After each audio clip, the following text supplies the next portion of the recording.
Hello and welcome to today's webinar. I'm Audrey Lewis, Marketing Specialist at Telium, and I'll be your moderator.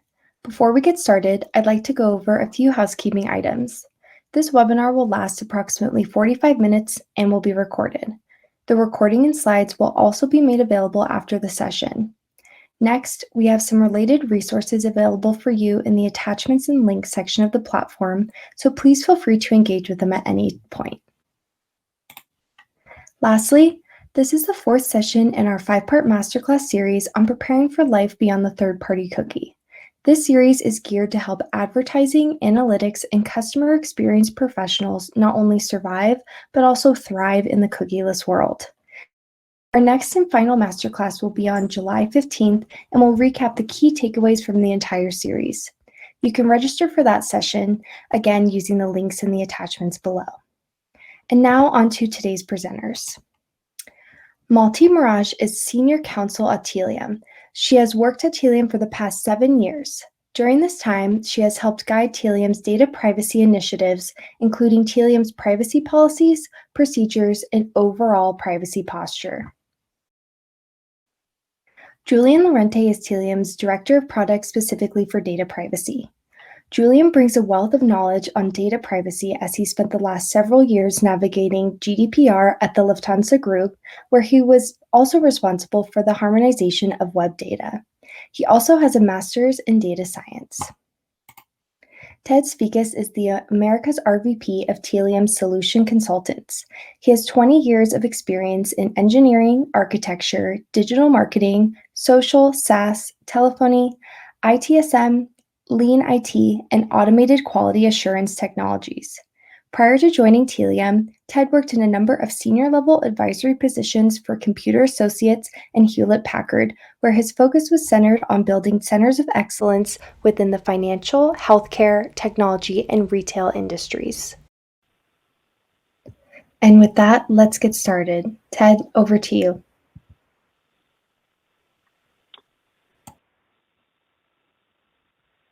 Okay, let's get started. We have a very good agenda for you today that is going to cover the 3 key areas of why we should be talking more about privacy and the value exchange. We're first going to set the stage with Malti giving us an overview of evolving global privacy regulations. And then we'll pass the mic over to Julian, who will focus on consent being a big part of the customer experience and really drill into the notion of the value exchange.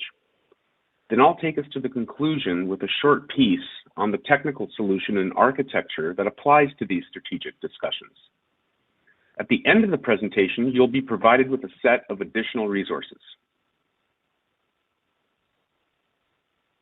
Okay, before we begin, let's review some background.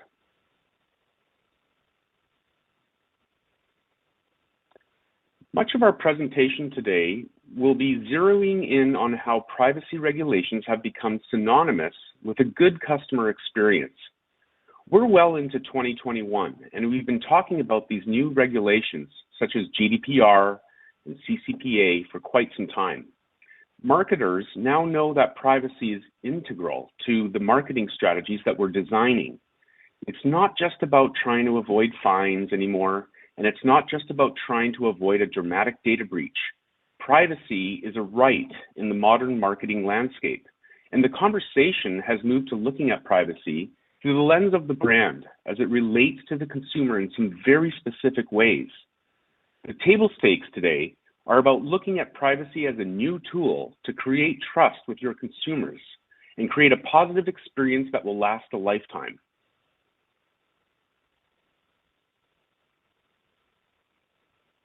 Throughout this masterclass, we've talked about the term data deprecation, first coined by Forrester in early 2021. We think this term is important because it encompasses the full picture of the changing privacy landscape. It's not just changes in browsers or IDs or third-party cookies. It's also regulatory changes, consumer behavior, and much more. Throughout the first 3 classes in this series, we've tried to really focus in on data deprecation as a whole, as well as the loss of third-party cookies and IDs, changing consumer behaviors and browsers. In case you haven't seen the previous masterclasses we've delivered, we've been building up to this one about privacy for some time.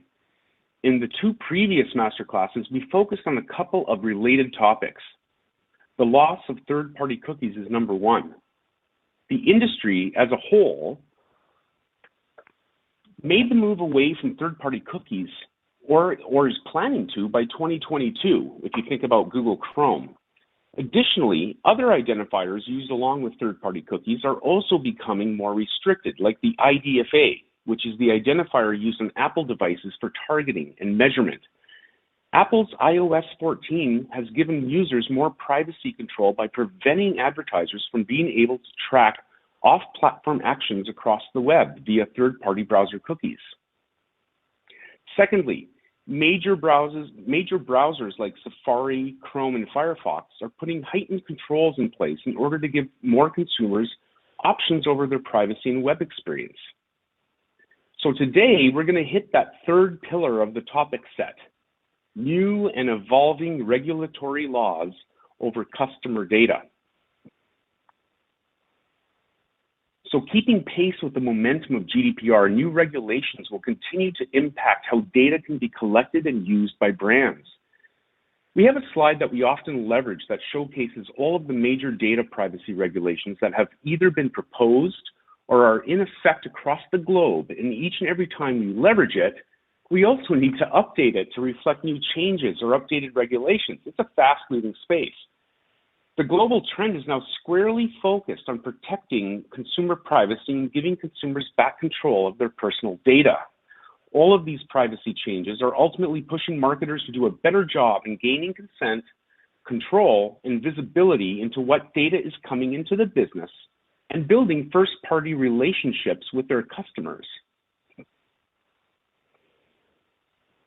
So in this masterclass, we want to put a focus on regulatory changes that are likely to impact your data strategy, as well as how to use first-party data to prioritize privacy and build long-lasting customer trust and strategies for increasing authenticated visits through a strong value exchange. All right.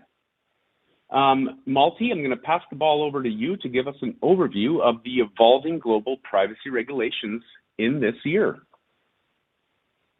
Thank you, Ted. So conceptually, data privacy has been with us for a very, very long time.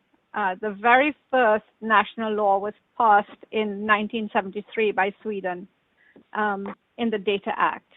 It took another 20 or so years for the EU Directive on Data Protection to come into force. But since then, we've seen a proliferation of data privacy initiatives throughout the world. And here in the United States, we are starting to see it on a state-by-state basis. That's not to say that we haven't had data privacy laws in the United States in the past. But it's always been sectorial. We've had HIPAA for health information. We've had the Graham-Leach-Riley law for financial information, but a comprehensive national data privacy initiative is yet to come in the United States. But as you could see from the map, throughout the globe, we have initiatives that are either currently in effect or are imminent, and a lot of these, makes it imperative for you to know who you're marketing to, what your data flows look like, because it becomes very, very important for you to keep abreast of the changes in national regulations throughout the world. The Data Privacy Directive, the EU Directive on Data Protection, came into force in 1995. But the big thing that impacted us globally, I think, was the GDPR. The GDPR really was a game changer for us, because not only did it clearly define a bill of rights for consumers with respect to control of customer data, but also, more importantly, you had a global outreach as long as you were marketing to EU residents. And so in May of 2018, the GDPR came into effect. But what I wanted to emphasize here is that it's not static. And that's really the theme of our presentation, that it's continually evolving. And so you're not only looking at the GDPR as a single regulation, you also have to remember that we have the e-privacy directive that's still in effect, and you also have to understand that we are constantly getting updates from the supervisory authorities, from the European Court of Justice, which really clarifies and categorizes the elements of the law. So, for example, in 1 year after the GDPR came into effect, the European Court of Justice published its decision on cookies, where they categorically stated that pre-check boxes was not sufficient to form a lawful basis for consent for processing of personal data. This was in keeping with guidance that had previously came out from the UK Information Commissioner's Office and from the CNIL, the French supervisory authority, that consent is required prior to the deployment of behavioral cookies on a website. And then, of course, we had the big game changer for us here in the US in July of 2020, where the Schrems II decision came down, which invalidated the Privacy Shield framework.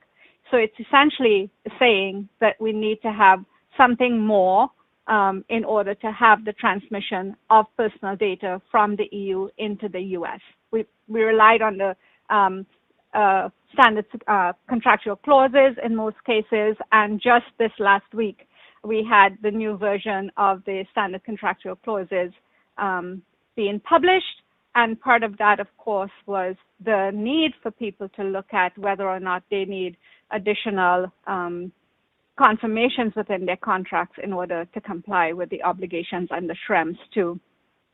One of the interesting things that came out in April of 2021, so just recently, was a finding that the Irish DPC doesn't, in fact, make a decision on about 97% of the cases that come before them, which is very interesting, because in spite of that finding, we were constantly from the supervisory authorities being given guidance on a wealth of cases that come before them. And I think, as individuals who are in this space, it's really important, if you are handling the data of individuals in the EU, to keep up with the findings of the supervisory authorities. So let's move geographically to the US, and we've really had, as I said, a lot of action from a state level, starting with the CCPA, which came into force in January of 2020. And the CCPA was really a game changer for the United States, because it brought with it enhanced right to individuals, such as the right to access their data and to opt out of the sale of the data. Now, the CCPA will be replaced with the CPRA in January 1st of 2023. And this is the same date that the Virginia Consumer Data Protection Act comes into force. So we have a bit of time to prepare for both of those new regulations. But, in both cases, you have a bit of a look back. So the Virginia Consumer Data Protection Act looks a lot more like the GDPR than the CCPA does.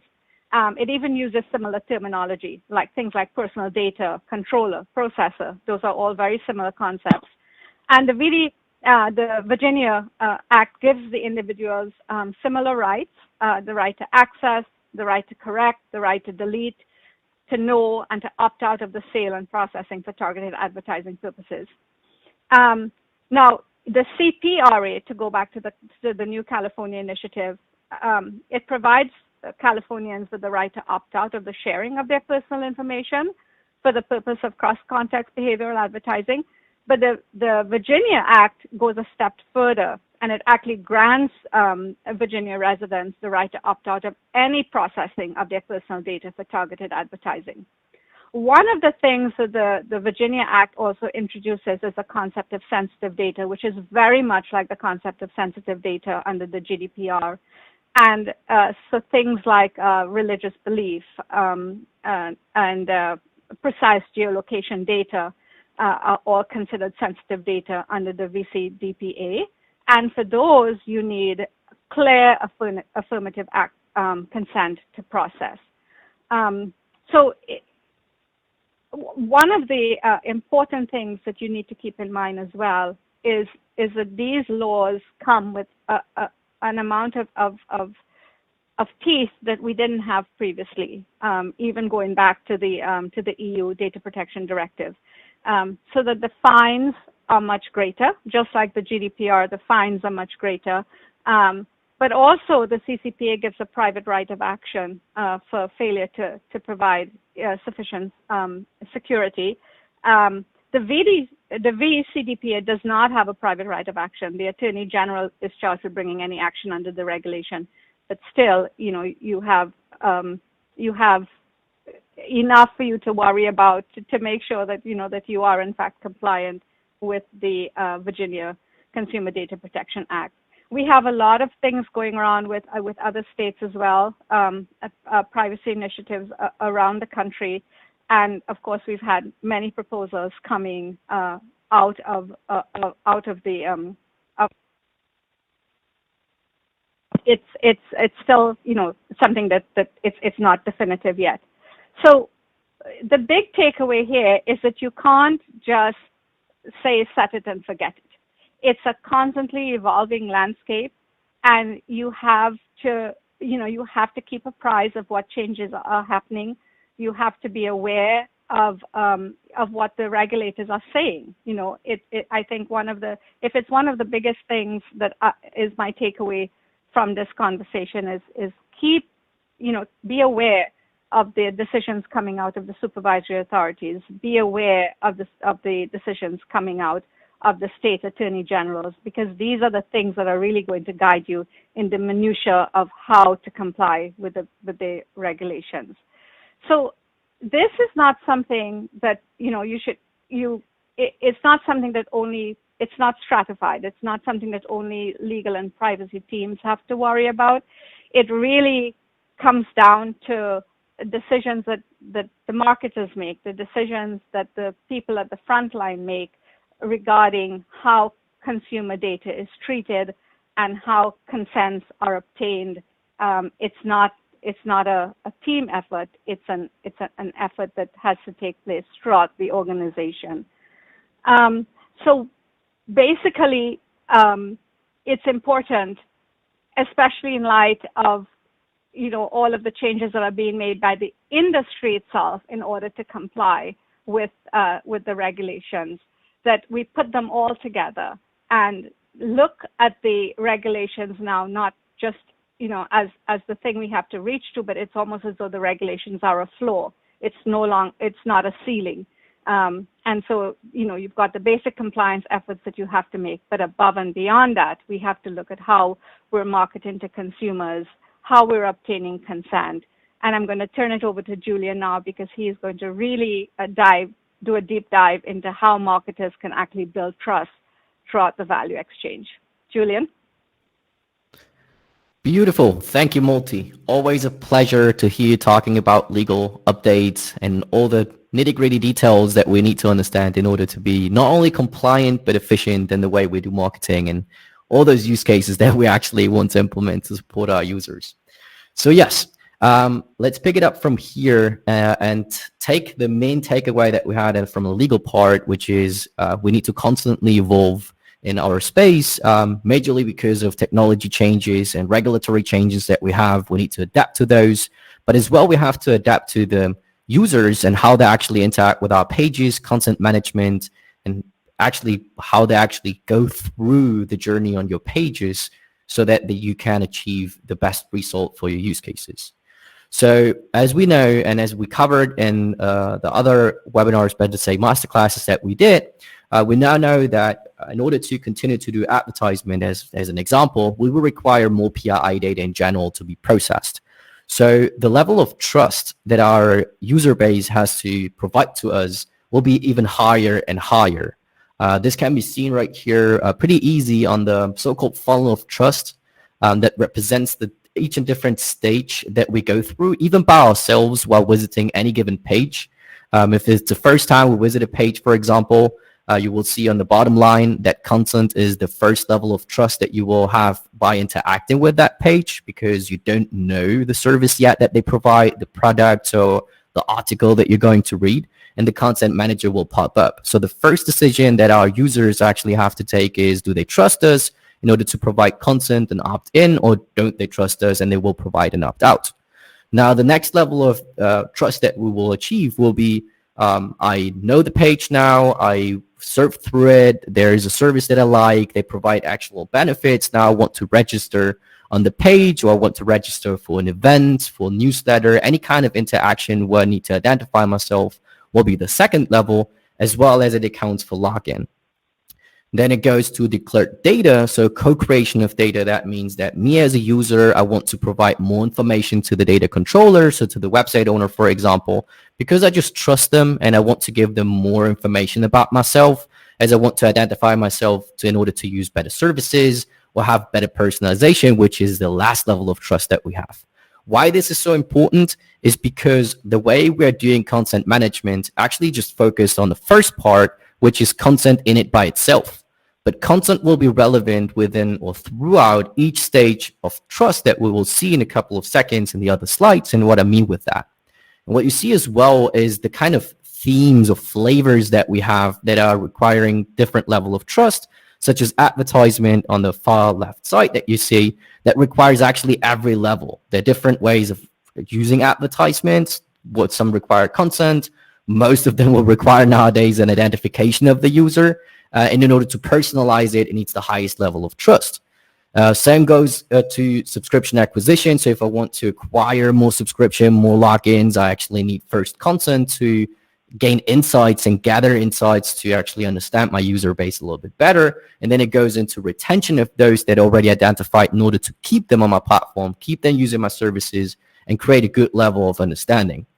On the right-hand side, we see identification, a pretty obvious one, as well as addressability, and ad blocking being one of the major impacts that we have on all level of trust, because if I use the restriction with an ad blocker, it will be difficult to actually achieve all of those. But for login, it still accounts. But this is interesting to just understand as a whole, that these are the steps that your customers will go through, your users on your pages, mobile applications, or whatever platform you actually have out there.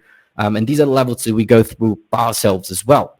Now, if we take a deeper look into how this results in implementation and the actual interactions and flows that our customers go through, we currently experience this right here. Whenever you actually access a website out of the European regions or countries, you will interact with the content manager at least once. Most of them are implemented as pop-ups because all companies want to obtain opt-in. And the easiest way to achieve that is just to build that big door before I can even interact with the page and ask, do you want to opt in or do you want to opt out? We will not deep dive into the efficiency or the performance of each and every version of a content manager. That's not the content for today. But what is relevant to understand right here can be explained in a really easy example. Just imagine yourself going into an offline shop. I know that's currently a bit difficult with the current situation, but once they open up again fully, we will go to the shops. We will enter a shop that we don't know yet in this example. We just passed by. It was interesting to look at, and we went in. Now, how the online world actually implemented privacy regulations are as follows. So I go in, I step in, and the first thing that I have to interact with is a person blocking me from entering the store and asking me questions about, do you want to have marketing purposes? Are we allowed to reach you? Can we do analytics with you? Can I have more personal information? I will be completely overwhelmed by it because I don't even understand the context. I don't even know why they're asking me these questions. I don't even know if I'm interested in what they're selling or not. I don't know anything. So please leave me alone. I will either leave, ignore the person, but I will definitely not have a good interaction. The same accounts for website nowadays. We have frustration. We have content fatigue, as it's called in the market, where you have to interact with all these content managers who don't even know if you want to visit the website again or not. So it's pretty difficult to maneuver through these interactions as a user because you don't know the context. And that's the relevant piece right here. In order to understand the user a little bit better and create that context around content management and how to obtain it, is to take a look at user journeys. This user journey right here is just as I explained it, as it's currently implemented, where you have a landing page, you arrive on it, you get a content management pop-up, you have engagement with it. I either opt in fully, I either opt out fully, or I have a partial opt-in. But either way, that's just one decision I have to take without any other interaction on the page. Now, this becomes really relevant right now for the advertisement space because an opt-out into all marketing activities right here would mean that I'm not allowed to actually do any marketing activities that require PII data. And as we know, email addresses will be necessary in order to continue to do advertisement, or parts of advertisement will become relevant for it. So we need to start to break this down. We need to change the way and adapt and understand our users and create context so that they understand, why do we need this? When do I have to interact, and what's happening actually right now on this page? Why are they asking me these questions? To simplify it a bit more, we'll take a quick look at new considerations. So as already mentioned, it's necessary to understand the when and why. When I'm asking certain questions, why I'm asking them to process PII data. In the offline shop example, we all know when we want to pay, it may be that they ask for an email address to subscribe to the newsletter to get a 10% discount, for example. I fully understand that I'm having an interaction with them. I'm buying a product. They are asking me for PII, my personal information, but they're creating a benefit out of it. So understand the context, understand the benefit, understand the whole reason why this interaction is currently happening, compared to content managers nowadays where I don't have anything of it. So that's required right here. Then we have I put it in as new user interactions. These are already existing interactions, but these are interactions that we need to consider for the concept of just-in-time content. So when it's necessary, why it's necessary, just-in-time content. So that's the best opportunity that you need to work out and figure out for an opt-in so that the user understands the context. Now, this concept and the examples that we'll see will be around emails. That's the example that I've built, but this can be actually applied to any data processing activity to simplify content interaction and boost your campaigns and boost your ability to actually create understanding for your users. That's really interesting to understand. Now, if we take a look at these interactions, for example, an email address that you want to obtain to identification of your users, there are multiple out there. The most known ones are newsletter subscriptions. I have an event going on that I need to register for it. I have a feedback form. I have a white paper that they want to download. So any interaction where they're actually actively providing that kind of information might be a relevant step to do just-in-time content, because that's the information that they want to obtain. And we need to be crystal clear on why we need it and what's the best way to do it when a person is actively providing it. So if we break this down, it results into something like this. We have the landing page still. We have the relevant content that I highlighted. So the relevant content at the right moment in time when I have just the landing page. So reduce everything within the content manager that you don't need in the first step. Untangle the whole complexity of a content manager and start to combine it with the user journey. So I have the relevant content that I can interact with, stuff that it's actually required that you need on the first page visit. Then you have the engagement. I can interact with the content manager, understand why you're actually asking me that. And then it goes in this example through identification points. So I might click on contact me on a feedback form in this example. And now when I start providing this information, I will have just-in-time content. I will not ask the person on the first step or when they first actually visited my page. I will do that in the right moment in time when they actually interact with the right page in order to create an context, value, and benefit communication. So if we take a closer look at this, and this slide right here is, as I've titled it, be open, reduce fear, and focus on benefits. It's required to be open because if you can't explain it, it will be difficult to create understanding. You need to reduce fear because every time a page will ask me for my personal information, I will always have that thought process of, are they using it in a way that actually I want them to use it? So I need a certain level of trust right there already, or a good explanatory piece right there that explains how you're going to do that. But all of that results into benefits. And this is how we structure all of our business cases by the end of the day, is we put our business objectives up front, such as increasing conversion rates, fewer customer complaints, and everything that we actually can think about.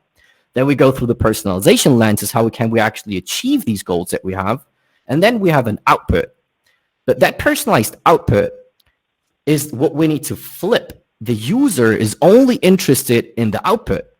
They're just interested in what benefit do you create for me? Why should I do this? And that's what we need to put up front.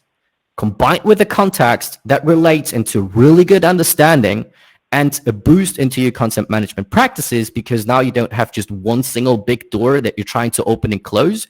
You have different doors along the path of the user journey that can be open and closed depending on the privacy preferences of the user. So now I have multiple options to go through these different paths and have different interactions that will require different sorts of data.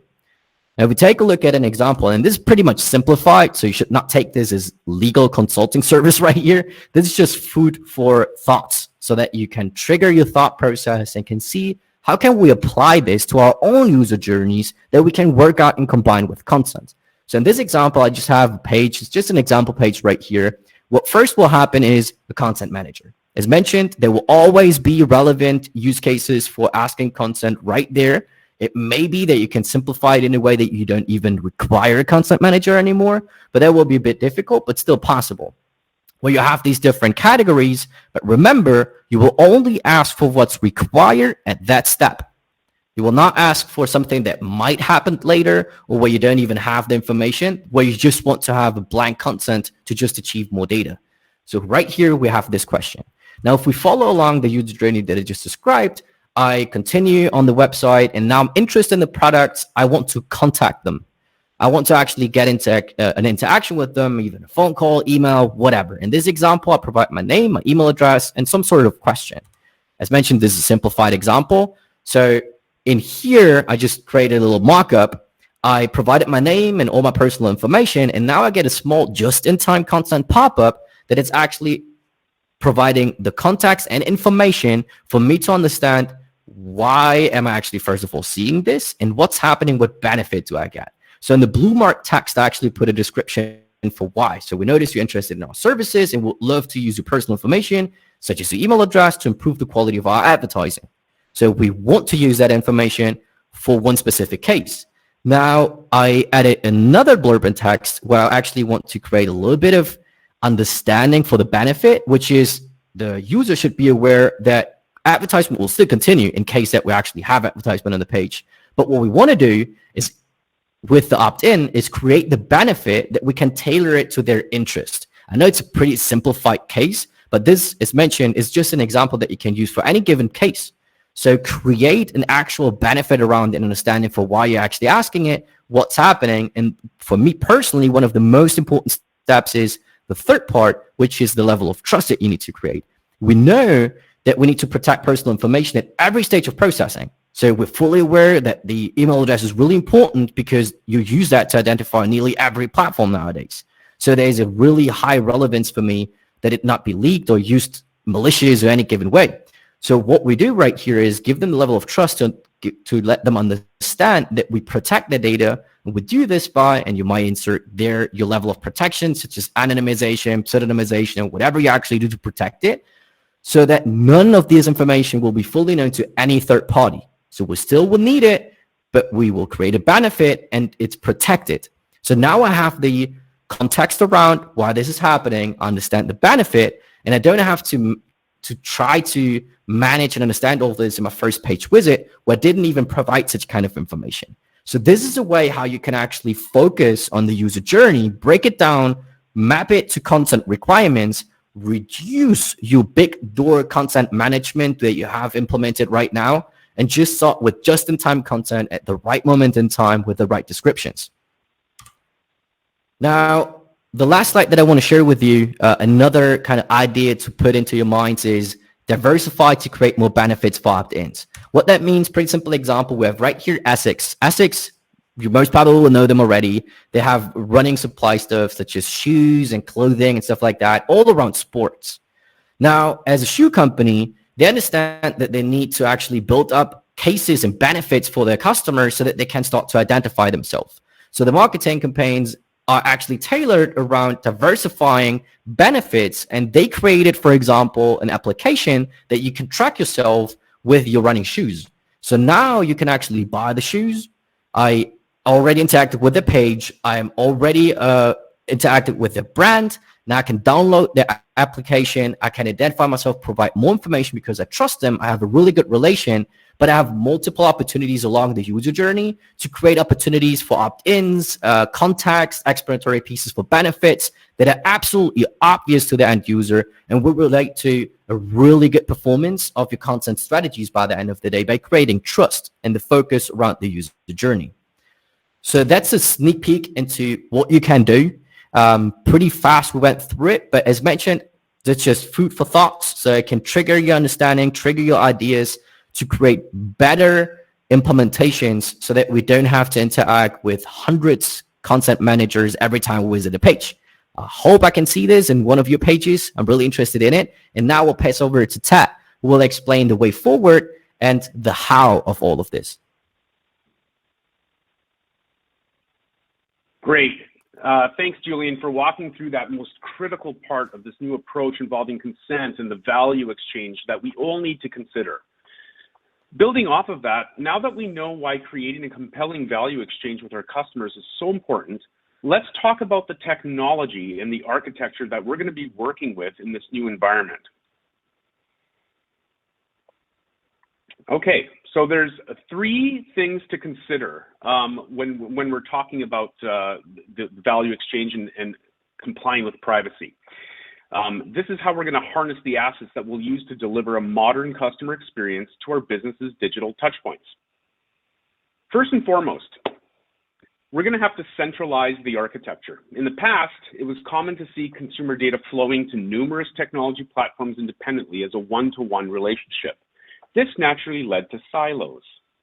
In today's privacy environment, the risk of continuing in this manner is too high, as data will be lost, duplicated, or inaccurate. We must centralize the consumer data first before any technology platforms consume it. That's really, really important. Secondly, we're going to have to use a first-party approach. This is the painful part. With the lots of third-party cookies that we're all used to, cross-domain tracking capabilities and accurate attribution are severely limited, if not eliminated, in some cases altogether. We have to adapt quickly to a first-party approach. We're already on the date. It's in June 2021. We've got about 6 months to do this before Chrome takes over and releases its privacy matching capabilities to Safari. So this means establishing the collection of all consumer data in only our owned and operated domain. That means our websites and the data that we own on our databases. Stop relying on things outside the company. First-party data collection will increase our engagement quality. And lastly, automate. This is the traditional thing that we do in the industry. It's not enough to govern centrally. It's not enough to change to a first-party data approach. That's great.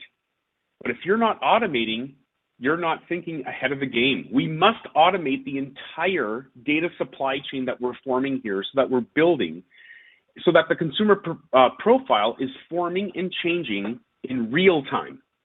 All right, let's take a look at each of these three aspects. First of all, let's talk about centralizing the architecture. So here, it's a nice little analogy. The theme of centralizing an architecture has always been about governance and control, right? A really easy way of thinking about these principles is to think about how people move from point A to point B using vehicles and infrastructure. One way you can do that is by jumping in your car and using the freeway. It's easier, you're more comfortable, but your commute's too long and you have to deal with traffic, pros and cons. Using the freeway is not as well controlled for you when your goal is to get to work on time. But on the flip side, you could also choose to take subway. This introduces more control over the schedule and is probably a lot more cost effective. But the downside is you have to follow the process that the subway schedule imposes. So this is a great analogy because when you govern anything, you require process to be followed for the benefit of efficiency. And governing data is the same thing. If we want to have the ultimate control, we have to create a process that every business unit will benefit from if they follow it. They may not have their own independent way of doing things, but that's a small price to pay for the benefit of mitigating risk for the enterprise as a whole. All right, let's take a look at centralizing the architecture from that aspect. Before privacy and consent became mandatory, most data flows were configured to immediately fuel the technologies that engage with consumers. Data would flow directly from consumer devices to some endpoint, like an analytics tool. Then that same data would get ingested by a data lake, and you can see it going from left to right here. This approach was automated, and the technologies that engage were effective. Things like tag management systems, API hubs, they move data from left to right, but in a privacy-first environment, that requires consent and enforcement. And so this approach that you see here on the screen right now introduces an unacceptable level of risk. Not only is this placing the personalization and customer experience techniques in a bad position because the consumer data will be fractured for every serving technology, but also this is cost prohibitive because it will require each of these silos to form both independent and joint processes for data unification after the fact. So the chances of delivering on the value exchange promise when the business has to reconcile the unified customer profile between dozens of technology are essentially zero. We must introduce a new component to this data supply chain that we see here, one that serves our value exchange with compliance and enforcement, a component that can orchestrate the delivery of a unified customer data set prior to that data entering our environment. This is the new look of our architecture. This is the subway that we were talking about. This new component is called a customer data hub. All data flows to the center first, and efficiency and predictability are now vastly improved. This hub's most important role is to act as the governing entity that receives consumer data, including consent parameters from our digital and offline touchpoints. It's the mediator of all decisions that will be made on consumer data. This is where we decide what data we should keep, what data we should secure, and what data needs to be governed according to the value exchange that Julian was talking about. Remember, at this point, no technologies have received any consumer data when you're in the middle there. Instead of silos immediately taking ownership and creating liability, we have passed control of our data to this hub so that we can first and foremost comply with privacy regulations. This is actually a good thing.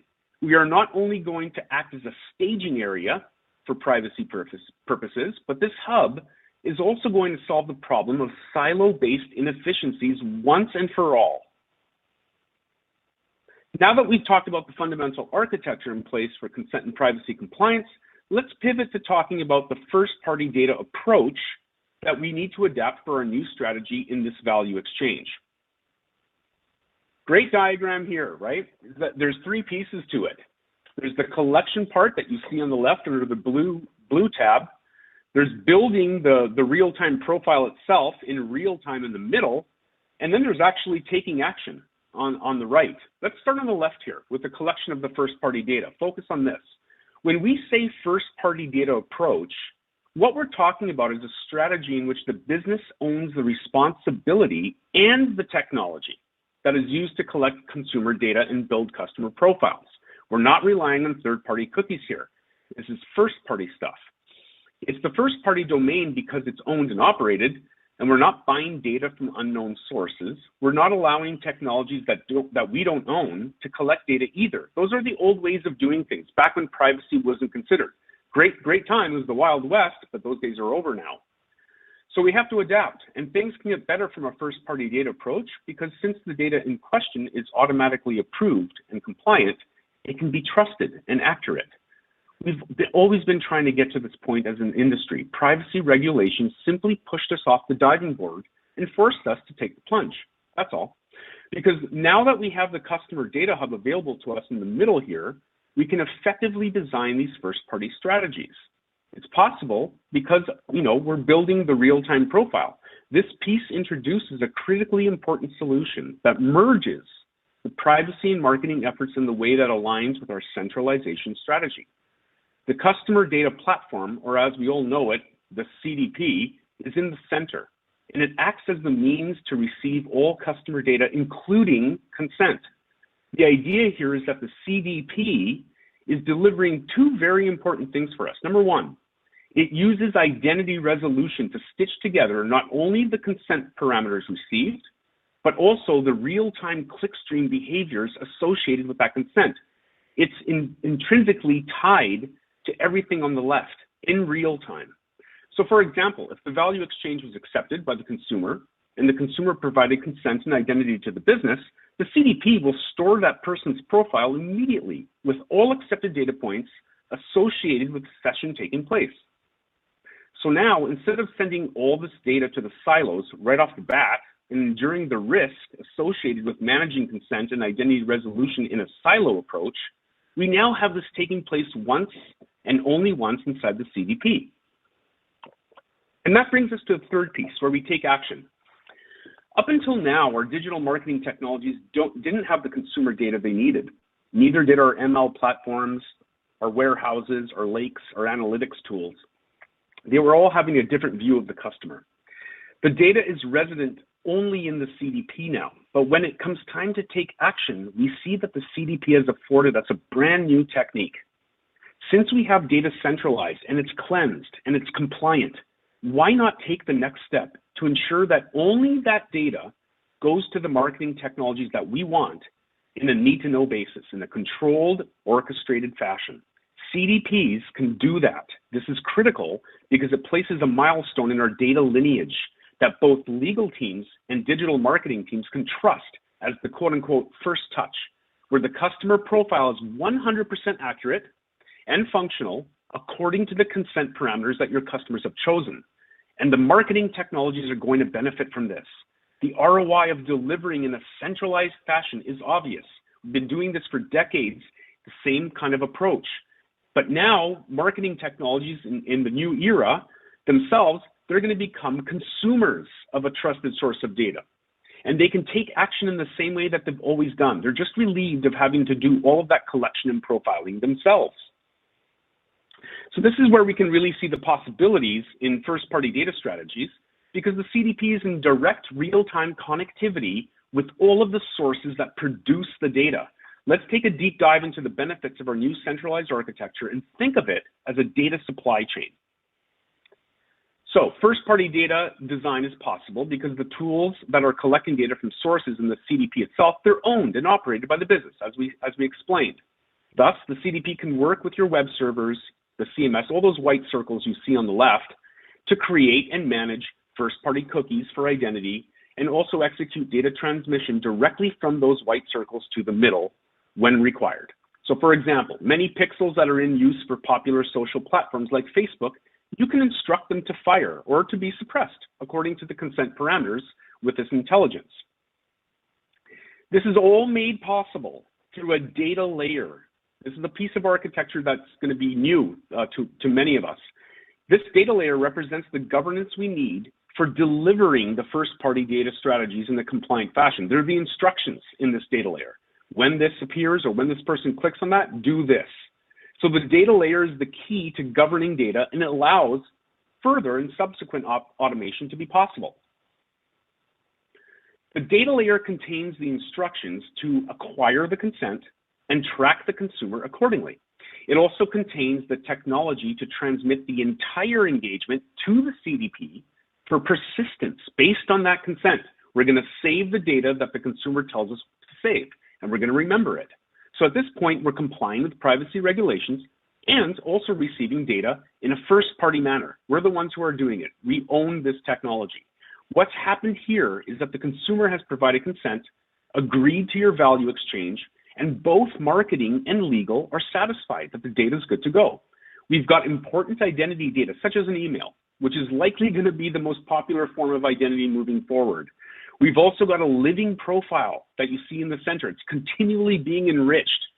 And that's possible because our first-party data is controlled by your brand, not anybody else's, giving you a really sophisticated insight into consumer attributes, behaviors, and also ultimately segmentation criteria. We can now leverage that valuable profile on the same touch points where your consumers are engaging. So we can take that profile in the middle and push it back to the white circles on the left in real time. We can use personalization technologies, live chat techniques. We can gather important analytics and so forth. All of that's still available to you. All of the most popular first-party data use cases can be delivered because your business owns the cookies, not a third party. And the plus side is that the consumer has agreed to sharing their data with you so you can improve their experience and personalize their journeys. As long as you have their consent, There's so much you can do in these areas. And while they are in session, in real time, you can still use traditional techniques like tags and pixels, they still work, to transmit session-based information to the platforms as needed.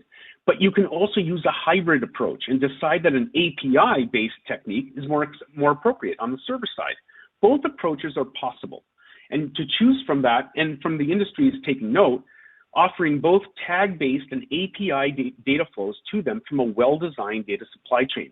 The takeaway here is that as time goes on and your consumers want more of your great experience that you're providing them, the idea is that they provide more and more of their data, just like Julian described previously, so that you can become more sophisticated with your brand retention and your loyalty approaches. All right, which brings us to the final topic that ties the last two things together. Automation. It's the stuff that we like. This is the exciting part. So we've added the important piece of architecture that we needed. You see it in the middle there. That's the customer data hub encompasses the entire data supply chain from left to right. And you see the 5 different phases on the screen right now.